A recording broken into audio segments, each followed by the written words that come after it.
Bumagsak sa kamay ng batas ang top 1 most wanted person municipal level na may kasong illegal possession of firearms and ammunition matapos itong maaresto ng mga otoridad sa Zamboanga del Sur. Yan ang tinutukan ni Patrolwoman Joyce Abiog. Sa ng pinagsanib na persa ng mga tauhan ng Suminot Municipal Police Station at First Zamboanga del Sur Provincial Mobile Force Company, na aresto ang top 1 most wanted person municipal level sa Barangay Eastern Poblacion, Suminot, Zamboanga del Sur.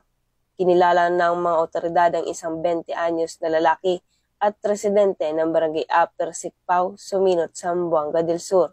Ang pagkakaaresto ay sinagawa sa bisa ng warrant of arrest na inisyu ni Honorable Annalyn Fernando Ramas Constanilla, Presiding Judge, Branch 30 RTC, 9th Judicial Region, Aurora, Zamboanga del Sur, dated October 21, 2024, na may piyansang 36,000 pesos sa kasong paglabag sa Comelec gun ban at 180,000 pesos naman para sa kasong illegal possessions of firearms and ammunition under Section 28 of RA 10591.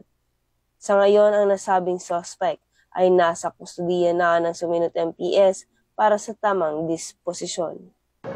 Mula rito sa Zamboanga Peninsula, ako ang inyong PNN correspondent, Patrolwoman Joyce Abiog, alagad ng batas, tagataguyod ng Balitang Pulis.